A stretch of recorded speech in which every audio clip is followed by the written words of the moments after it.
नमस्कार साथियों, मैं जैनब शेख तिवारी रक्षा एकेडमी की तरफ से आपका हार्दिक स्वागत करता हूं। जैसा कि हम पढ़ रहे थे विविध बाई मैप, जिसमें हम एमपीपीएससी प्रीलिम्स की जितनी भी यूनिट्स हैं उनमें जो भी चीजें मैप के द्वारा आपको पढ़ाई जा सकती हैं, याद कराई जाती हैं, उन सारी चीजों पे हम डिस्कशन करते हैं, पढ़ते हैं और समझते हैं। आज की क्लास में हम एक बार आपके साथ फिर जुड़ रहे हैं और आज की क्लास में हम पढ़ेंगे न्यूक्लियर पावर प्लांट। मतलब कि हमने इसके पहले वाली क्लास में अंतरिक्ष पढ़े थे और अंतरिक्ष के पहले वाली क्लास में हमने पढ़ा था परमाणु अनुसंधान केंद्र।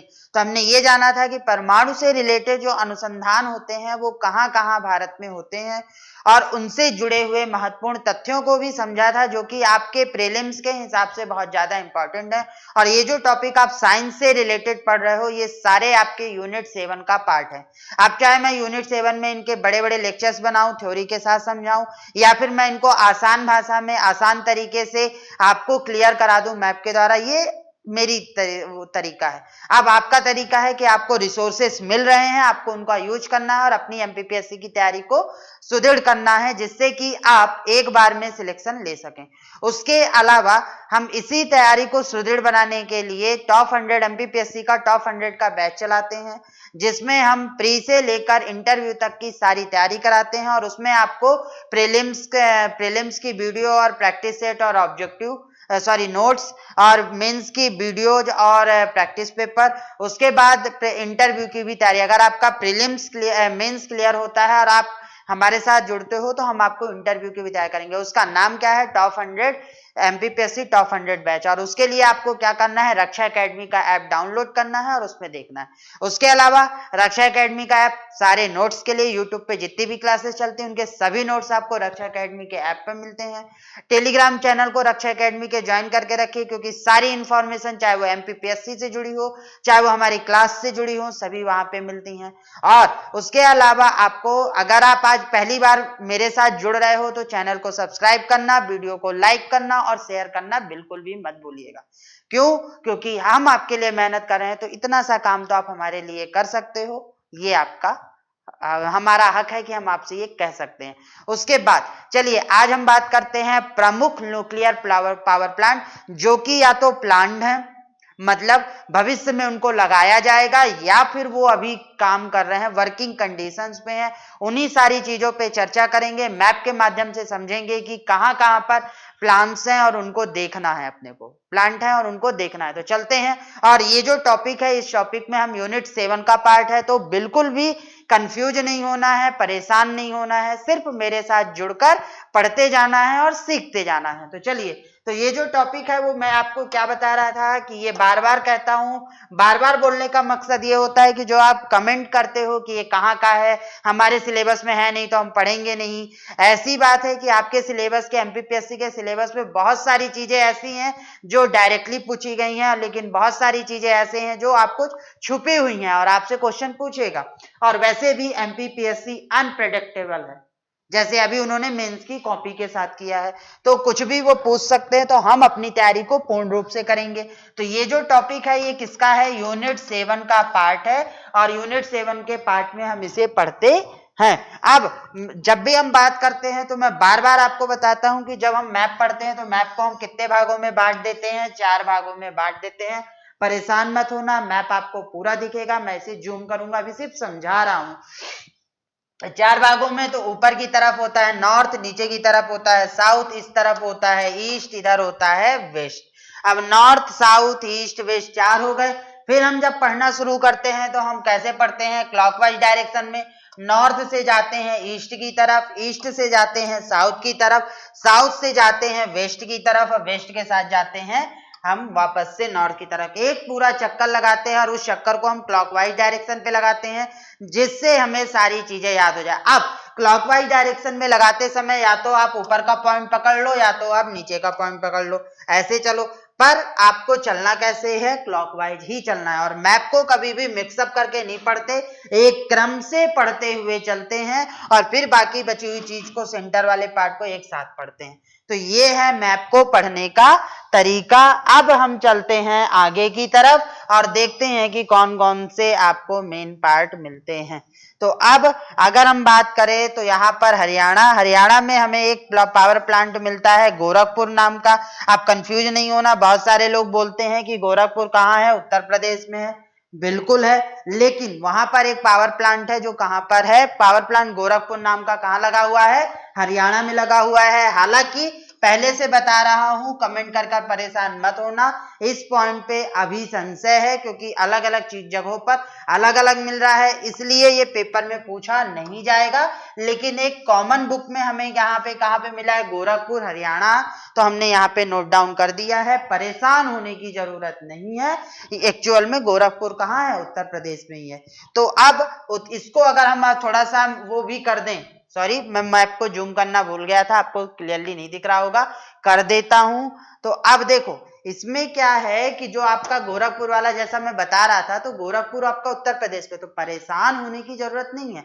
कुछ बुकों में इस पर संशय चल रहा है, इसलिए मैंने नोट डाउन कर दिया है, पॉइंट कर दिया है, लेकिन अभी इस पे कंफ्यूजन है, इसलिए इसको अभी आप रोक देना, याद मत करना, पेपर में नहीं पूछेगा। उसके बाद सबसे इंपॉर्टेंट आपका मिलता है कौन सा, Narora atomic power plant. Narora atomic power plant बहुत फेमस पावर प्लांट है जो कि कहाँ लगा हुआ है, बुलंदशहर यूपी में लगा हुआ है, और ये उत्तर प्रदेश का है। पेपर में जो क्वेश्चन आता है, तो पेपर में क्वेश्चन आपसे इस तरीके से आता है कि नरोरा पावर प्लांट कहाँ लगा हुआ है, या वो किस राज्य में है, या किस जगह में है, ऐसा आपसे पूछा जाएगा। तो आपको बताना है कि कहाँ लगा हुआ है, वो उत्तर प्रदेश में। उसके बाद हम आगे बढ़ते हैं, और आगे बढ़ने पे हमें एक यहाँ पर एक और दिखता है, जो इसका नाम क्या है, हरिपुर पावर एटॉमिक प्लांट। और हरिपुर पावर एटॉमिक प्लांट कहाँ लगा हुआ है, पश्चिम बंगाल में लगा हुआ है। उसके बाद हम नीचे की तरफ आते हैं, और अभी बीच का मध्य प्रदेश का और छत्तीसगढ़ का भाग छोड़ देते हैं। उसके बाद हम नीचे की तरफ आते हैं, तो हमें एक दिखता है कोलवाड़ा। कोलवाड़ा में हमें कौन सा मिलता है, कोवाड़ा या कोलवाड़ा, जहां पर हमें कौन सा मिलता है, आंध्र प्रदेश का मिलता है। और ये अभी प्रस्तावित है, प्लांट है, ये अभी लगाया गया नहीं है, प्रस्तावित कर दिया गया है, कार्य योजना बन गई है, बस काम शुरू करना बाकी है। उसके बाद दो बहुत ही इंपॉर्टेंट मिलते हैं, कौन सा, एक मद्रास एटॉमिक पावर प्लांट और एक कुंडनकुलम एटॉमिक पावर प्लांट। मद्रास और कुंडनकुलम याद कर लेना, रट लेना, बार बार पेपर में पूछे जाते हैं। क्यों पूछे जाते हैं, क्योंकि ये बहुत ज्यादा फेमस है, और सबसे ज्यादा कंट्रोवर्शियल जो था वो आपका था कुंडनकुलम एटॉमिक पावर प्लांट। एक्चुअल में जब इसको लगाया गया था तो लोगों ने बहुत ज्यादा विद्रोह किया था कि इस पावर प्लांट को नहीं लगाना चाहिए, समझाया गया था, और इस पर बहुत ज्यादा कंट्रोवर्सी हुई थी। कंट्रोवर्सी होने के कारण ये बहुत ज्यादा आपके करंट में पूछा जाता है, इसलिए इसको याद रखना कि मद्रास एटॉमिक पावर प्लांट कहाँ लगा है, कलपक्कम में, और कुंडनकुलम एटॉमिक पावर प्लांट कहाँ लगा है, कुंडनकुलम तमिलनाडु में। उसके बाद हम आगे की तरफ बढ़ते हैं, तो हमें एक एटॉमिक पावर प्लांट और मिलता है, कौन सा, कैगा एटॉमिक पावर प्लांट। और कैगा एटॉमिक पावर प्लांट हमें कहाँ मिलता है, कर्नाटक राज्य में मिलता है। तो ये हो गया कैगा एटॉमिक पावर प्लांट। उसके बाद फिर से एक महत्वपूर्ण पावर प्लांट आपको समझ में आता है, एक जैतपुर वाला और एक हो गया तारापुर वाला। ये दोनों रट के बैठना, एक तो तमिलनाडु वाला और एक महाराष्ट्र वाला। तमिलनाडु और महाराष्ट्र के ये दो हमेशा पूछे जाते हैं पेपर में। कौन सा, Tarapur atomic power plant, Jaitpur atomic power plant जो रत्नागिरी जिले में लगा हुआ है। तो ये दोनों रट लेना, पढ़ लेना, जैसे याद करना हो कर लेना, क्योंकि ये दोनों पेपर में पूछे जाते हैं और आपको याद होने चाहिए। उसके बाद हम आगे बढ़ते हैं, आगे बढ़ने पे हमें और दिखता है, तो हमें क्या दिखता है, काकरापार मतलब कि गुजरात में आपको काकरापार एटॉमिक पावर प्लांट समझ में आता है, दिखता है। तो ये कहां पर है, गुजरात में। तो काकरापार एटॉमिक पावर प्लांट कहां लगा हुआ है, गुजरात में। उसके बाद अगला एक महत्वपूर्ण मिलता है आपको, कौन सा, रावत भाटा में कौन सा लगा हुआ है, राजस्थान एटॉमिक पावर प्लांट। तो राजस्थान एटॉमिक पावर प्लांट कहाँ लगा हुआ है, ये लगा हुआ है आपका रावत भाटा, राजस्थान में।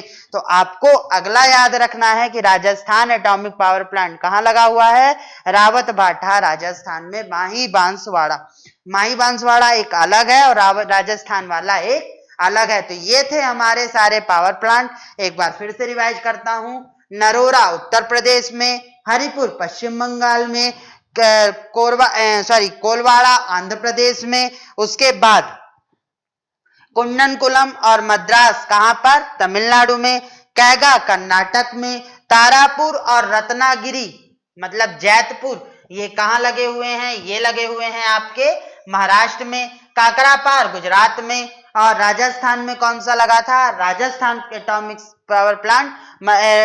पावर प्लांट जो कि किसके नाम से है, रावत भाटा में। अब कुछ बचे, एक बचा माही बांसवाड़ा, तो माही बांसवाड़ा में कहां लगा है, ये भी राजस्थान में लगा है। उसके अलावा शिवपुरी डिस्ट्रिक्ट में लगाया जा रहा है चुटका भीमपुर का, तो ये याद रखना। और एक प्लांट किया जाता है कोरबा में, तो एमपी वाला याद रखना, शिवपुरी में चुटका भीमपुर में, भीमपुर तहसील, शिवपुरी के भीमपुर तहसील में चुटका एटॉमिक पावर प्लांट। और चुटका एटॉमिक पावर प्लांट याद रखना कहां लगाया जाता है, वो कहां लगाया गया है, मध्य प्रदेश में लगाया गया है। तो आपको ये याद रखना है, ध्यान से पढ़कर रखना है। अब पॉइंट की बात करते हैं कि कौन कौन से पॉइंट है। तो क्वेश्चन इस तरीके का भी पूछा जा सकता है कि निम्नलिखित में से कौन से पावर प्लांट वर्किंग में है और कौन से नहीं है।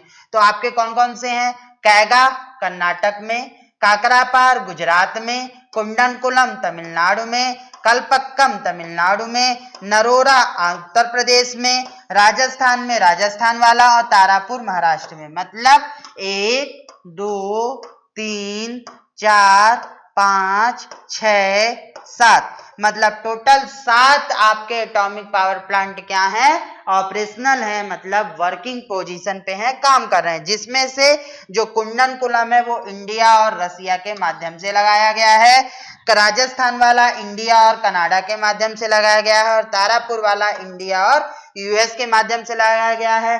फ्रांस में उत्तर प्रदेश वाला किसके किसके बीच में लगाया गया है, इंडिया प्लस फ्रांस के उस पे। तो ये भी याद रखना कि इंडिया और फ्रांस के बीच में किसका लगाया गया। तो ये देश भी याद रखना कि किस देश की सहायता से यहाँ पर पावर प्लांट चल रहे हैं, हम पढ़ रहे हैं, देख रहे हैं। उसके बाद आगे पढ़ते हैं, तो आगे आपको मिलते हैं प्लांट न्यूक्लियर पावर प्लांट, मतलब कौन से पावर प्लांट ऐसे हैं जिन्हें प्लांट किया गया है अभी वर्तमान में, अभी ये चालू नहीं हुए। एक कैगा की एक यूनिट चालू है और एक यूनिट क्या है, अभी प्लांट है, बन रही है। तो कैगा याद रखना। और कैगा के बाद जैतपुर वाला, उत्तर प्रदेश वाला तो है ही फ्रांस के साथ, जैतपुर वाला भी आपके किसके साथ चल रहा है, महाराष्ट्र का, फ्रांस के साथ।